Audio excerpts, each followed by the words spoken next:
ঘরোয়া হেসেলের নতুন একটি রেসিপিতে সবাইকে স্বাগত জানাই। আজকে বানাবো কচু পাতায় চিংড়ি দিয়ে ভর্তা। তার জন্য আমি প্রথমে বাগানে চলে এসেছি কচু পাতা কাটতে। দেখুন আমি সুন্দর কচু পাতাগুলো কেটে নিচ্ছি। প্রথমে দেখুন কচু পাতা কাটা হয়ে গেছে। এবার আমি ভালো করে পরিষ্কার জল দিয়ে সব পাতাগুলো ধুয়ে নিচ্ছি।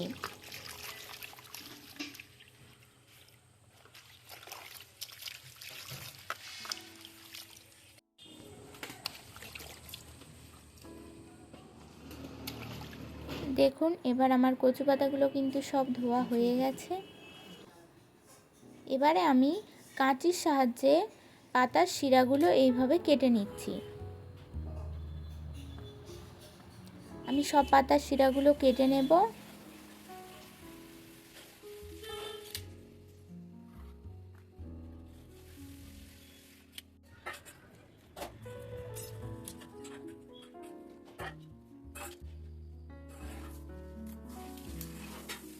কচু পাতার শিরাগুলো সব কাটা হয়ে গেলে এবারে আমি পুরের জন্য কিছুটা সর্ষে বেটে নিচ্ছি।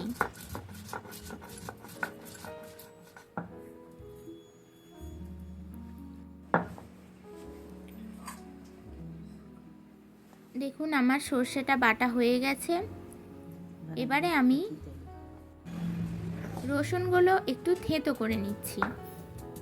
পুরোটা ভালোভাবে বাটবো না, শুধু একটু থেঁতো করে নেব।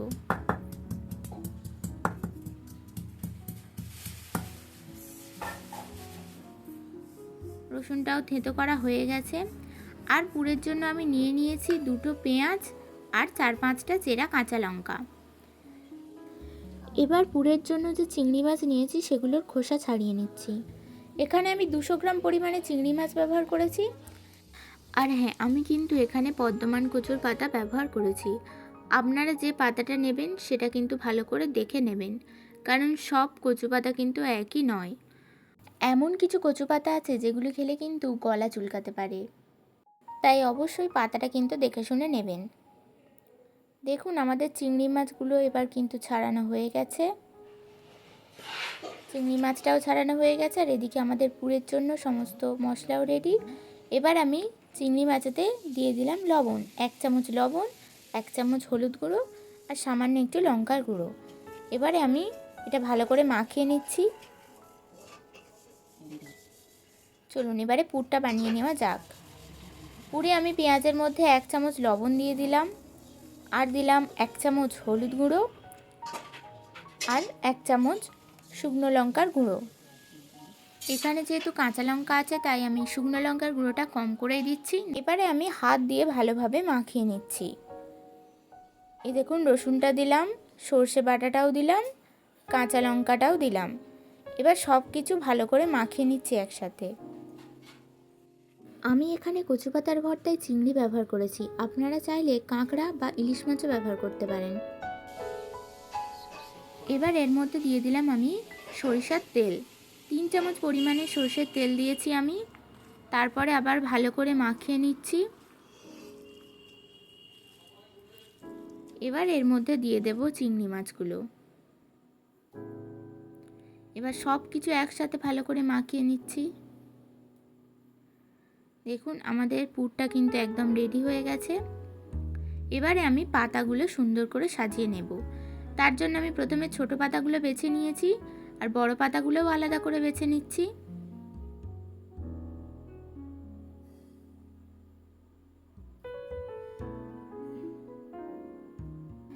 এবারে আমি একটা বড় পাতা নিয়ে সেটা সবার আগে রাখলাম। এরপর আমি এর উপরে আড়াআড়িভাবে আরও একটা বড় পাতা রাখলাম। তার উপর আবার লম্বালম্বিভাবে আমি আরও একটা বড় পাতা রাখলাম। এইভাবে আমি পাতাগুলো সাজিয়ে নিচ্ছি। আর একটা বড় পাতা আলাদা করে রেখে দিচ্ছি, ওটা পরে কাজে লাগবে। দেখুন ভালো করে দেখে নিন আমি কিভাবে পাতাগুলো সাজাচ্ছি। এইভাবে পাতাগুলো সাজালে কিন্তু পুর বাইরে বেরিয়ে যাওয়ার কোনো সম্ভাবনাই নেই। সব শেষে আমি একটা বড় পাতা উপরে রাখলাম আর তারপর আমি আবারও একটা ছোট পাতা উপরে রাখলাম। এবার আমি পুরটা এর মধ্যে দিয়ে দিচ্ছি।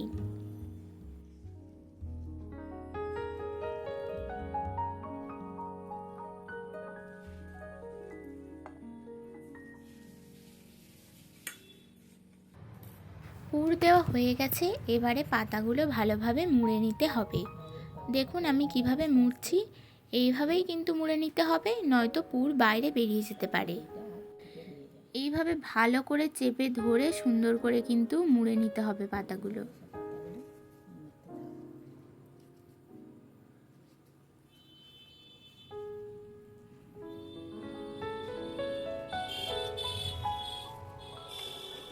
আমি কিভাবে মুড়ছি সেটা আপনারা দেখে নিন ভালো করে।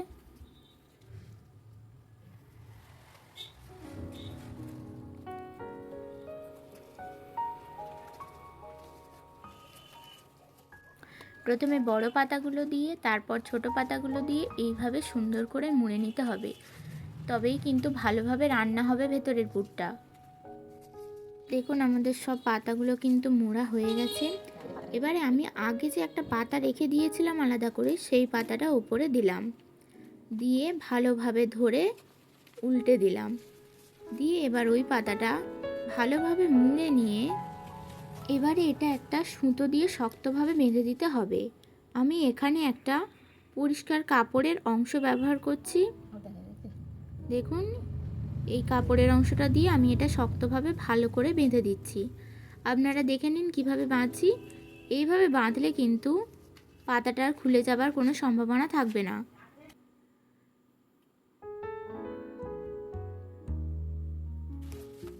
এইভাবে শক্ত করে ধরে এটা বাঁধতে হবে। কিন্তু আপনাদের যদি অসুবিধা হয় আপনারা চাইলে এটা দুটো ভাগ করে নিতে পারেন ছোট ছোট করে, তাহলে বাঁধতেও সুবিধা হবে। আমি এখানে একসঙ্গেই করেছি। এইভাবে শক্ত করে চারিদিক থেকে ভালো করে বেঁধে দিতে হবে, যেন কোনো দিক দিয়ে পাতা খুলে না যেতে পারে বা পুর না বেরিয়ে যেতে পারে। এবারে দেখুন আমাদের পাতাটা কিন্তু বাঁধা হয়ে গেছে, আর এটা কিন্তু দারুণ শক্তভাবে বাঁধা হয়েছে, এটার খোলার কোনো সম্ভাবনা নেই। ব্যাস আমাদের পাতাটা বাঁধা রেডি। এবারে আমি আগে থেকে গ্যাসে গরম জল বসিয়ে দিয়েছিলাম, দেখুন জলটা ফুটছে। এবারে আমি পাতাটা সেই ফুটন্ত জলের মধ্যে দিয়ে দিচ্ছি, আর আমি হাফটা লেবুর রস চিপে দিয়ে দিলাম। এটা কিন্তু বর্ধমান কচুর পাতা, এটা খেলে যদিও গলা চুলকাবার কোনো সম্ভাবনা নেই, তাও আমি এর মধ্যে লেবুর রস চিপে দিয়ে দিলাম। আপনারা কিন্তু এই টিপসটা ব্যবহার করতে পারেন, যদি পাতাটা খেলে গলা চুলকানোর সম্ভাবনা থাকে সেটা কিন্তু কেটে যাবে।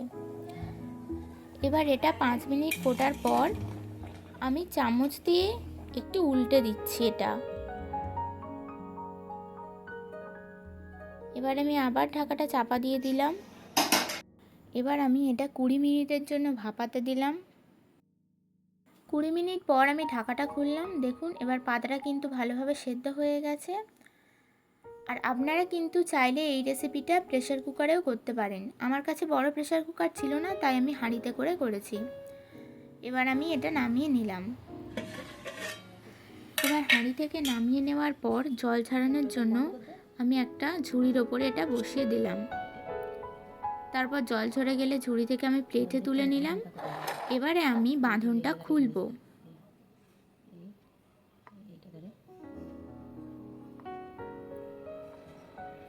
দেখুন আমি যেখানে বেঁধেছিলাম সেখান থেকেই বাঁধনটা খুলতে শুরু করলাম।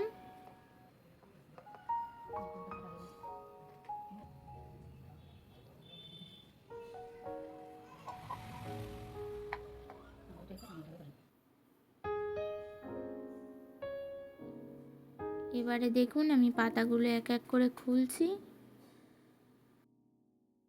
পাতাগুলো কিন্তু খুব সুন্দরভাবে সেদ্ধ হয়ে গেছে, আর ভেতরের পুরটাও কিন্তু খুব ভালোভাবে রান্না হয়ে গেছে, আর গন্ধটাও কিন্তু দারুণ বেরিয়েছে।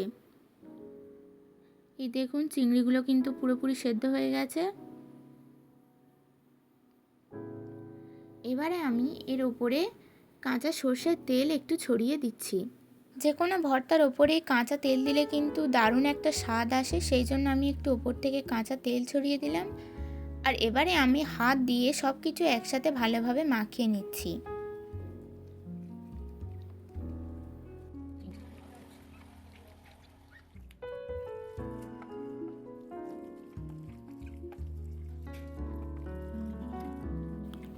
দেখুন আমাদের ভর্তা মাখা কিন্তু একদম রেডি হয়ে গেছে। এই কচু পাতায় চিংড়ি ভর্তার স্বাদ এত দারুণ যে আর কিছুই লাগবে না, শুধু এই ভর্তাটা থাকলেই ভাত খাওয়া হয়ে যাবে। বন্ধুরা, এই ভর্তাটা কিন্তু অসাধারণ খেতে হয়েছিল, আমার তো খুবই ভালো লেগেছে। আপনারাও আর দেরি না করে একদিন বানিয়ে ফেলুন। আর রেসিপিটি ভালো লাগলে অবশ্যই একটা লাইক করবেন আর চ্যানেলটি সাবস্ক্রাইব করবেন। ধন্যবাদ।